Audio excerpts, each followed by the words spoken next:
चलिए जी, बिस्मिल्लाहिर्रहमानिर्रहीम। तो हम कर रहे थे एआई वाला टॉपिक, और एआई के अंदर हम डिफरेंट टाइप्स ऑफ एआई देख रहे थे।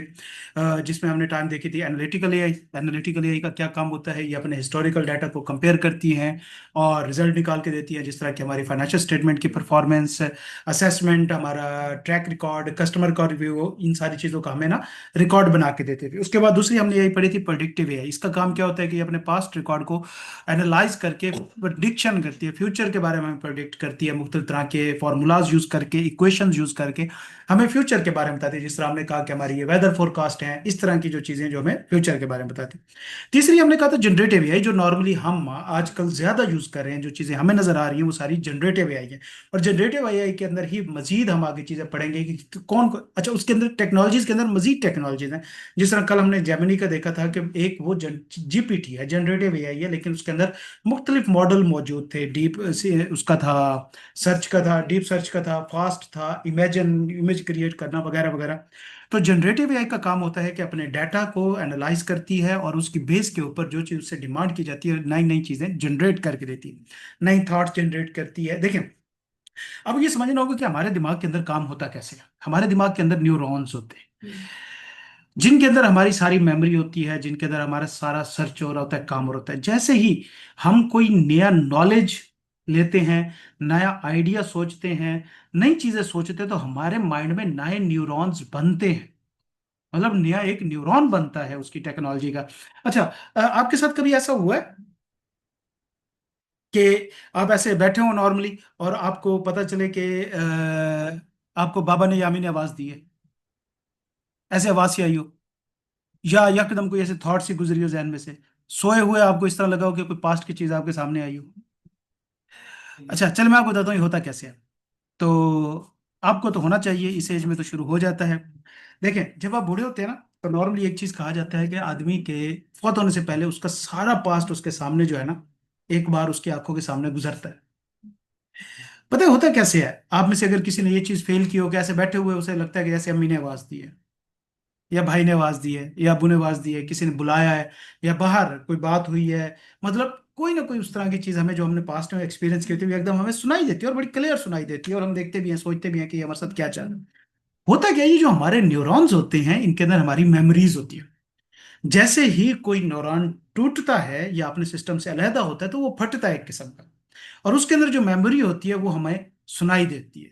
और जब आपका लास्ट टाइम चल रहा होता है, तो ये आपके सारे न्यूरॉन टूट रहे होते हैं उसमें, आपकी सारी मेमोरी धर्म भरम हो रही होती है, तो वो सारे एक बार जो मेमोरी टूटते हैं, आपकी मेमोरीज के सामने पूरा एक फ्लैशबैक चलता है, पूरी लाइफ का एक फ्लैशबैक चलता है। तो ये बेसिकली न्यूरॉन्स होते हैं। जनरेटिव एआई का काम भी यही होता है कि ये डाटा इकट्ठा करती है, उसको एनालाइज करती है, प्रोसेस करती है, फिर हम जब उससे क्वेश्चन करते हैं, वो हमें फीडबैक देती है, हम उसको कहते हैं जी ये ठीक है, तो वो एक नया न्यूरॉन क्रिएट करती है, एक नई मेमोरी क्रिएट करती है कि हाँ जी, इस क्वेश्चन का आंसर ये है। ये हमने सारे क्रिएट किए ना, छोटे होते हमारा दिमाग बिल्कुल नहीं होता। फिर आहिस्ता आहिस्ता आहिस्ता आहिस्ता चीजें हम लर्न करते जाते हैं, तो हमारे दिमाग बड़ा होता जाता है, समझदारी होती जाती है, सब न्यूरॉन्स का काम होता है। जनरेटिव एआई का भी यही होता है कि ये नॉर्मली चीजें बनाती है, पिछले डाटा को से सीख के आगे चीजें बनाती है। ये जो हम नॉर्मली यूज कर रहे हैं, ये सारी जनरेटिव एआई। उसके बाद artificial intelligence, types of artificial intelligence, analytical AI हो गया हमारा, प्रेडिक्टिव एआई हो गया, जनरेटिव एआई हो गया। उसके बाद हम देखते हैं कि हम जनरेटिव एआई अब हम किस में कर रहे हैं। अब हम सिर्फ डिस्कस किसको कर रहे हैं? जनरेटिव एआई को। कितनी टाइप्स की एआई हैं? तीन टाइप्स की हमने पढ़ी, एनालिटिकल, प्रेडिक्टिव और जनरेटिव। वाइडली यूज अभी कौन सी हो रही है? जनरेटिव एआई है। जनरेटिव एआई काम कैसे करती है? इसके अंदर मुख्तलिफ टेक्निक्स यूज होती है मुख्तलिफ काम करने के लिए। पहली चीज जो है वो है neural networks. Neural network are core component or of artificial intelligence model loosely on a structure and function of human brain। Normally जिस तरह हमारे दिमाग की तरह होता है उस तरह काम करते हैं। कितनी लेयर में ये काम करते हैं? तीन तरह के लेयर में काम करते हैं। इनपुट लेयर, ये क्या करती है? रॉ डाटा रिसीव करती है। हिडन लेयर, ये परफॉर्म करती है, फंक्शंस परफॉर्म करती है, मुख्तलिफ प्रोसेसिंग करती है। और फिर आउटपुट लेयर, ये हमें क्या करती है? रिजल्ट्स निकाल के देती है। ये हमारे जो न्यूरल नेटवर्क है, तीन लेयर्स के अंदर काम करता है। हाउ न्यूरल नेटवर्क लर्न, सीखता कैसे? Learn through a process called back propagation which involves forward pass. मतलब होता क्या है कि हम डाटा इनपुट करते हैं, जो उसको वो फॉलो करता है। Input data follows through the network, जो जनरेट प्रोडिक्शन, हम इनपुट लेते हैं, हमारा दिमाग उसको प्रोसेस करता है, उनसे नए न्यूरॉन बनाता है।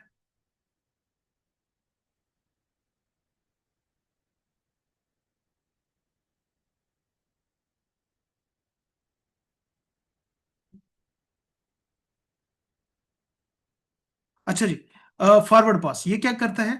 Input data flows through network to generate predictions. Network जो है वो जनरेट करता है प्रोडिक्शन, फिर उसके बाद लॉस कैलकुलेशन होती है। देखें, होता क्या है कि हम जब इसको चैट जीपीटी वगैरह को क्वेश्चन देते हैं तो वो आंसर देता है। बाज़ औक़ात क्या होता है कि वो आंसर हमारे पास पूरा नहीं पहुंचता।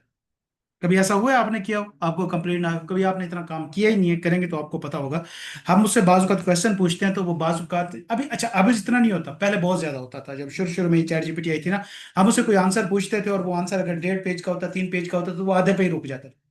मतलब वो कंप्लीट कर ही नहीं पाता था, सारा दे नहीं पाता था, क्वेश्चन नहीं बना पाता था, आंसर पूरा नहीं होता था, तो दरमियान में ब्रेक हो जाता था। अब जैसे ये ब्रेक हुआ था तो फिर हमसे कहते थे यार कंप्लीट आंसर दो। अब ये क्या हुआ, ये दूसरी लेयर, पहली लेयर उसने वो चीज हमें दी, दूसरी layer loss calculation, the error between predicted and actual values is मरियर।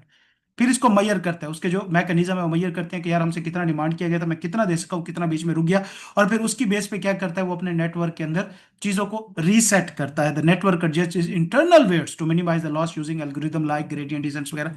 ये मुख्तलिफ टेक्नोलॉजीज हैं कि वो इस चीज को अंडरस्टैंड करता है कि हमसे क्या डाटा मांगा गया था, कितना हमने दिया, कितना उसके दरमियान में लॉस हुआ, और अब हमने उसको करेक्ट कैसे करना है। फिर वो आपसे फीडबैक वगैरह भी लेता है। तो बेसिकली 3 लेयर्स के अंदर जो न्यूरल नेटवर्क है वो काम करता है, लर्न करता है। पहले कोई भी तुका मारता है, जब आप उससे क्वेश्चन करते हो तो वो चीजों को लर्न करके जो भी उसके बेस्ट एस्टिमेट होता है वो देता है। फिर आपके फीडबैक की बेस पे वो उसका लॉस कैलकुलेट करता है, मतलब कितनी चीजें करेक्ट दी हैं, कितनी गलत दी हैं, किन की चीजों को ठीक था।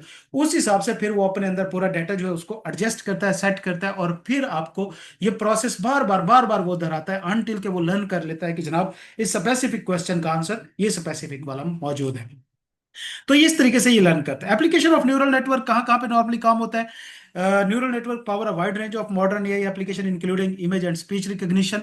जो हम, अच्छा, इमेज रिकॉग्निशन कभी आपने यूज किया? आप इमेज अपलोड कर सकते हैं चैट जीपीटी पे। आप उसको इमेज दे के पूछेंगे इसके अंदर मुझे एक्सप्लेन करेंगे ये किस तरह से, तो वो आपको इमेज रिकॉग्निशन करके देगा। वो आपको उसके अंदर से कंपोनेंट बताएगा, एलिमेंट्स बताएगा, क्या चीजें चल रही हैं। इसी तरह स्पीच रिकॉग्निशन, आज स्पीच रिकॉग्निशन में दो चीजें आती है, मतलब एक नेचुरल लैंग्वेज इंटरप्रिटेशन है जो अगला पॉइंट है।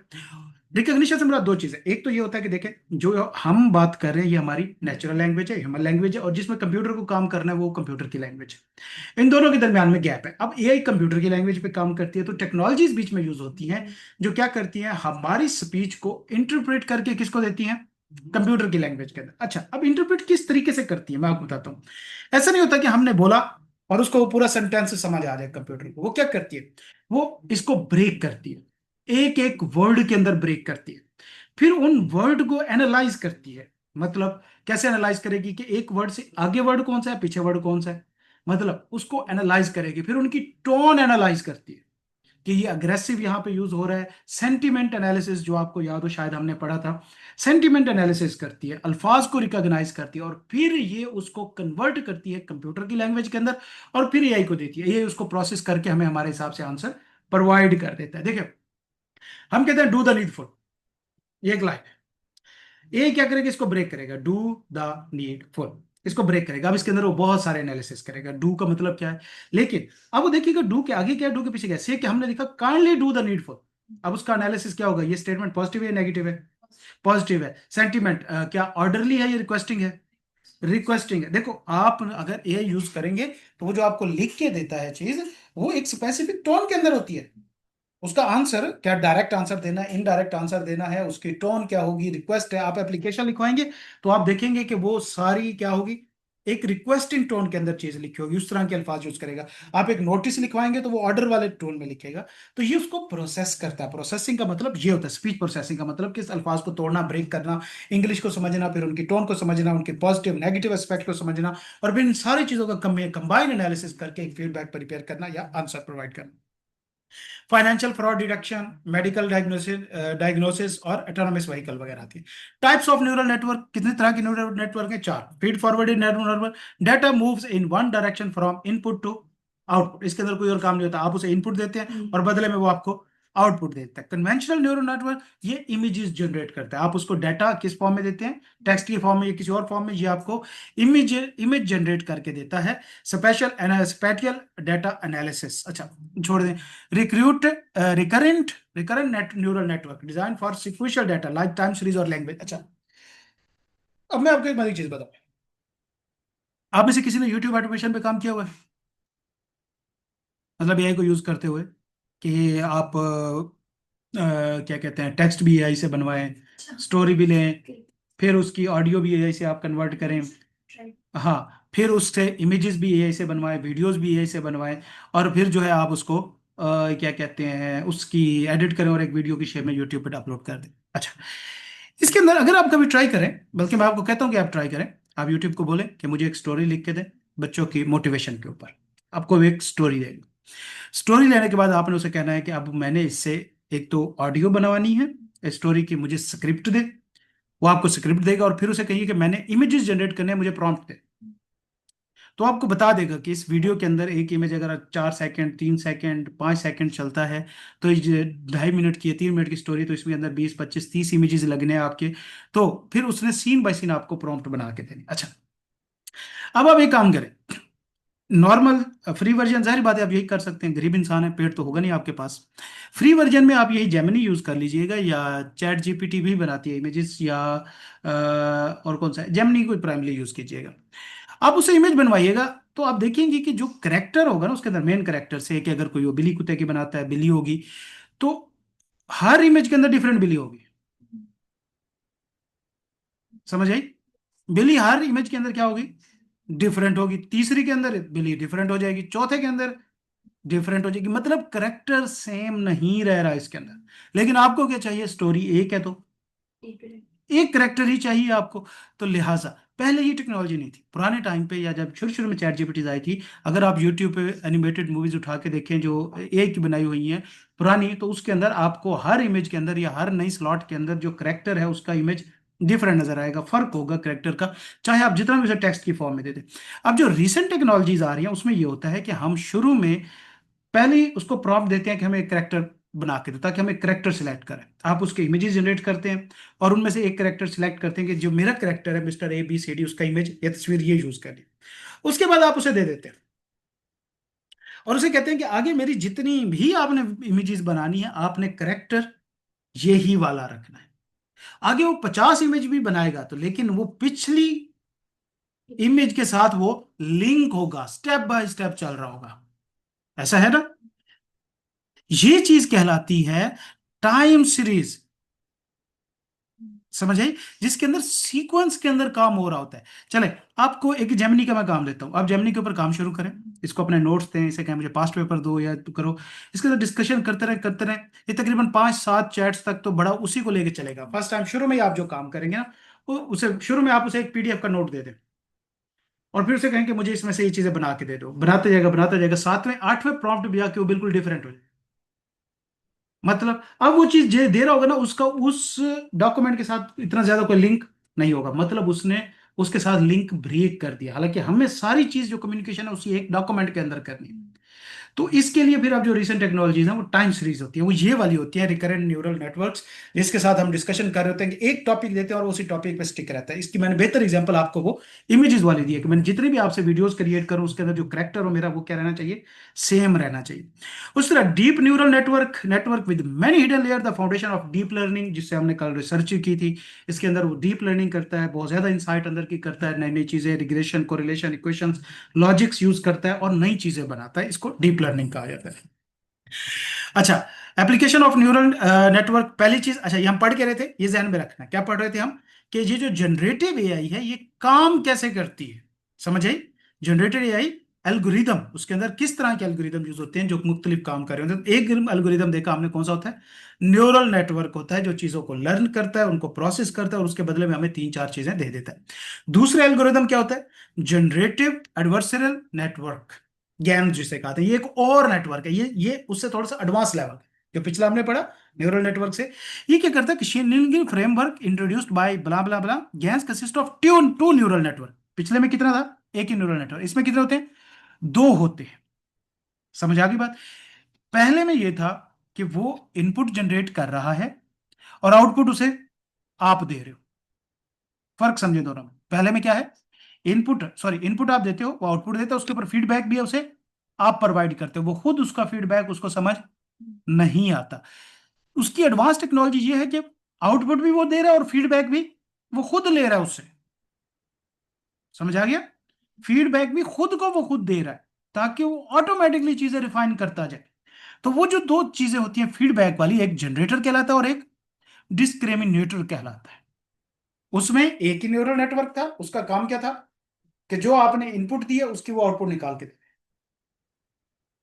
इसमें दो न्यूरल नेटवर्क है, एक कौन सा है, जनरेटर, और एक कौन सा है, डिस्क्रिमिनेटर। एक का काम क्या है, जो आपने इनपुट दिया उसको आउटपुट दे, और उसके बाद इंतजार ना करे कि आप फीडबैक दें तो उसकी बेस पे वो डिसाइड करे कि उसके आउटपुट थी। अंदर ही उसका एक और नेटवर्क मौजूद है जो उसको एनालाइज करेगा, असेस करेगा, रियल टाइम ऑब्जेक्ट के साथ कंपेयर करेगा, दूसरे स्टेटमेंट के साथ कंपेयर करेगा और खुद ही फीडबैक दे देगा कि जो चीज तुमने बनाई है वो ठीक की है या गलत बनाई है। समझा गई बात? अच्छा, आपके साथ कभी ऐसा हुआ है चैट जीपीटी पे जब आप लिखते हैं तो वो दो वर्जन दे देता है आंसर के, एक ही साइड पे, एक ही साइड पे, और फिर नीचे से पूछता है which one is best suited for your desire या नीड। चल, कभी देखेंगे तो ये उसी की एक तकसीम है। Which works against each other in a zero sum game. The generator learn from training data provided. Generator का काम क्या है, वो आपसे लर्न करेगा जब आप उसे डाटा देंगे और फिर उसके आउटपुट देता है, and create synthetic new data, images वगैरह। वाइल डिस्क्रिमिनेटर क्या करता है, वो उसको फीडबैक प्रोवाइड करता है कि जितनी अच्छी जो तुमने आउटपुट प्रोवाइड की है क्या वो अच्छी है या नहीं है, इसको मजीद रिफाइन करो। समझ आ गई बात? हाउ गेम्स वर्क, जनरेटर क्या करता है, tries to create new data points that resemble the real data set, जो रियलिटी के करीब करीब हो, नए नए डाटा पॉइंट। जिस तरह एक नई थॉट आई, आपने वो थॉट पकड़ी, अगर आपके अंदर खुद जिसको कहा जाता है, हम कहते हैं ना क्रिटिकल असेसमेंट, अपनी क्रिटिकल असेसमेंट करनी चाहिए। मतलब आपके पॉइंट जहन में एक आइडिया आया, अब दो काम है, या तो एक बंदे से डिस्कस कर ले, मशवरा ले ले कि यार ये मैं कर रहा हूं तो वो आपको बता दिए, दूसरा खुद क्रिटिकली असेस करें कि नेगेटिवली उसके बारे में सोचें कि अगर ये होगा तो ये क्या हो जाएगा। सेम इसी तरह जनरेटर क्या काम करता है, एक न्यू आइडिया जनरेट करके देता है। डिसेमिनेटर क्या करता है, assess the quality of the generated content by comparing it to real data, और फिर फीडबैक देता है कि हाँ जी तुम अप टू द मार्क हो या नहीं हो। और फिर इससे क्या होता है, इस प्रोसेस से आपके नेटवर्क साइमल्टेनियसली काम करते हैं। Adversarial processes, the two networks are trained simultaneously with the generator, improving its ability to produce more realistic data, and the discriminator getting better as distinction between real and fake data. The competition जो इन दोनों के दरमियान at the end कहां पे आता है कि जो आउटपुट आती है वो इतनी रियल होती है कि आप उसको क्या कहते हैं, डिफरेंशिएट भी नहीं कर पाते कि ये एआई जनरेटेड है या रियल चीज है। ये उसका एक एडवांस वर्जन है जिसको हम क्या कहते हैं, gap. Application of gap, image generation, video audio and style transfer, जो मैंने आपको बताया है नॉर्मली कि आप उसे इमेज दे देते हैं। अभी वो बनाते नहीं है एआई से अपनी इमेजेस, फोटो इंस्टाग्राम पे लोगों ने आजकल लगाई होती हैं, वो सूटेड बूटेड हुए होते हैं और बड़े रिफाइंड सी बफर की हुई शक्ल लगी होती है, बंदा एक बार हैरान होता है। अच्छा ये भी है, ठीक है जी, स्नैपचैट के बाद अब एआई को उन्होंने शुरू कर दिया इस काम के लिए। हमने काम क्या लिया ना एआई से, अपनी तस्वीरें बना रहे हैं फोटो के अंदर डाल के, फ्लेक्स मार रहे हैं। खैर पॉइंट ये है कि ये स्टाइल ट्रांसफर मतलब क्या है कि आप उसको अपनी इमेज देते हैं और उसे कहते हैं कि जनाब जी इसको फलाने फलाने मोड के अंदर, वो उस स्टाइल के अंदर हमें बना दो, वीडियो में हमें कन्वर्ट कर दो। तो क्या करता है, अब वो बनाता है, जनरेटर क्रिएट करता है, डिस्क्रिमिनेटर उसे बताता है। अब ये नहीं है, ऐसा नहीं होता, ये इन मिली सेकेंड्स हो रहा होता है काम।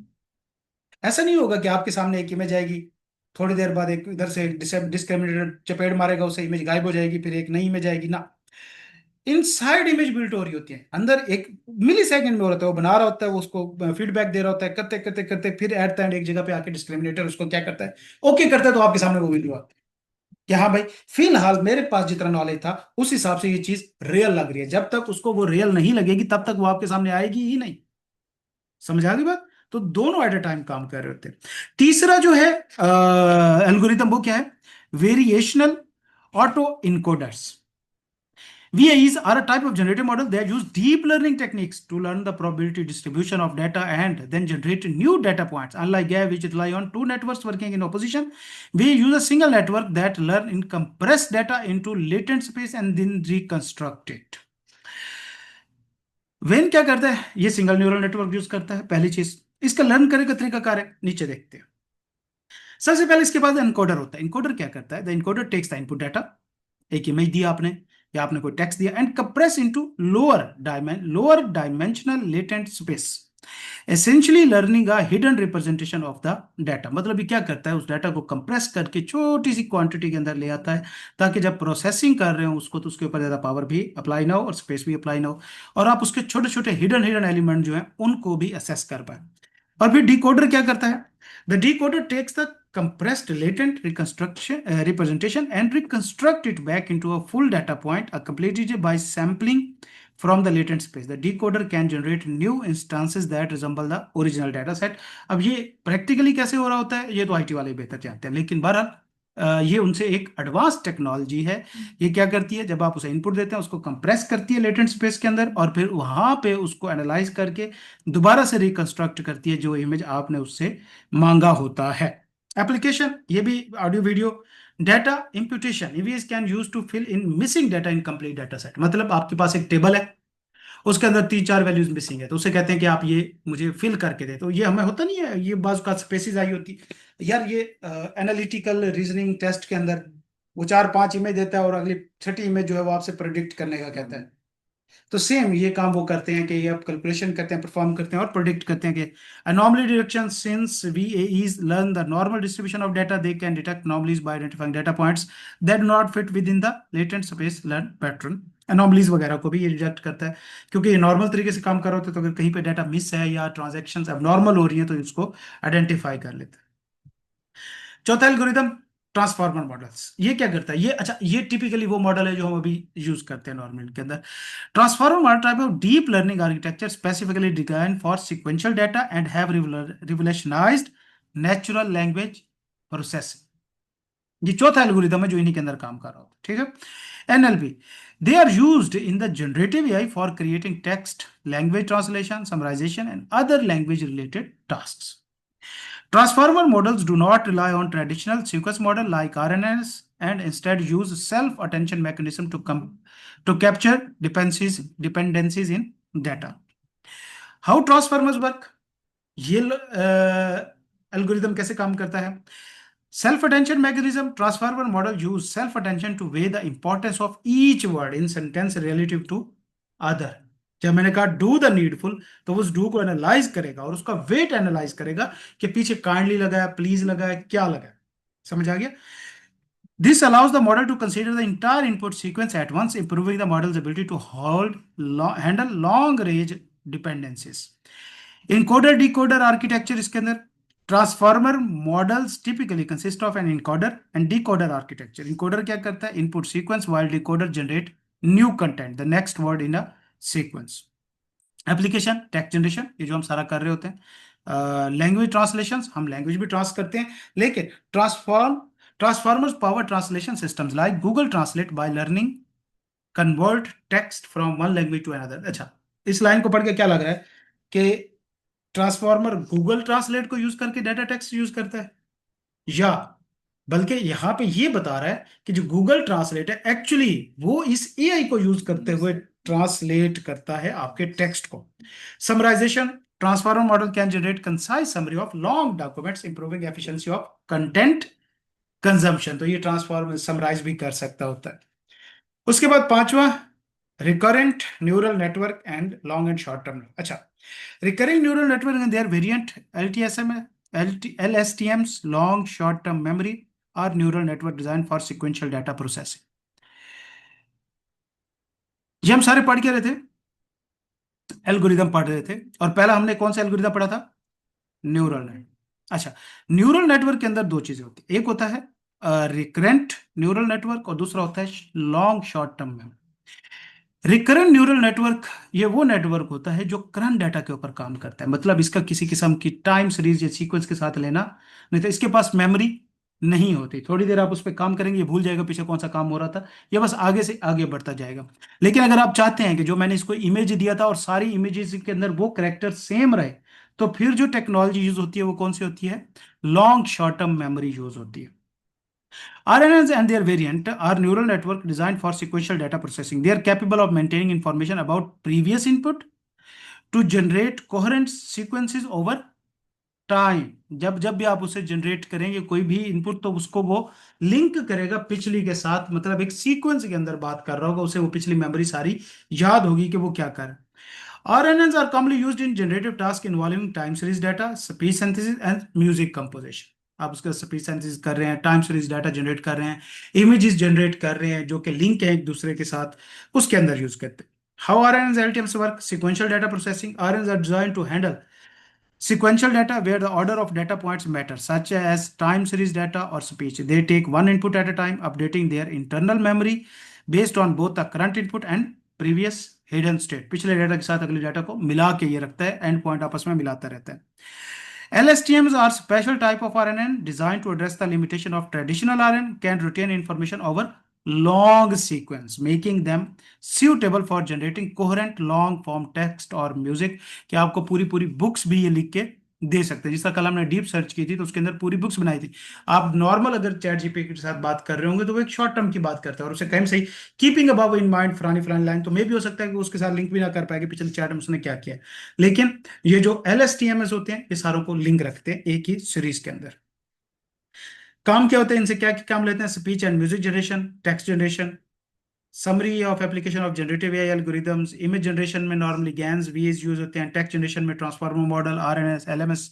स्पीच और ऑडियो में गैन्स, आरएनएस, एलएमएस तीनों यूज होते हैं. डाटा सिमुलेशंस, वीडियोस वगैरह वीज गैन्स. और creative content, art, music, writing, GANs, transformer model या एलएसटीएम जो हमने पढ़े थे. मतलब ये जो पांच हमने एल्गोरिदम पढ़े हैं इनका डिफरेंट काम होता है. ये डिफरेंट काम करने के लिए इनकी अपनी अपनी स्पेसिफिकेशन होती है. तो इमेज जनरेट करने के लिए कौन से दो एल्गोरिदम यूज होते हैं? गैन्स या वीएएस. इस तरह बाकी हर एल्गोरिदम जो उसका एक स्पेसिफिक काम है, उसके अपने स्ट्रेंथ या वीकनेसेस है, उसके मुताबिक वो काम कर रहा होता है. चैलेंज आज के लिए इतना है. कल हम सब फील्ड ऑफ एआई करेंगे इंशाल्लाह. मुझे टाइम मिले थोड़ा सा इनके नोट्स भी बनाने हैं यार, वो भी पेंडिंग है, मुझे क्लास में याद आते हैं. Okay okay.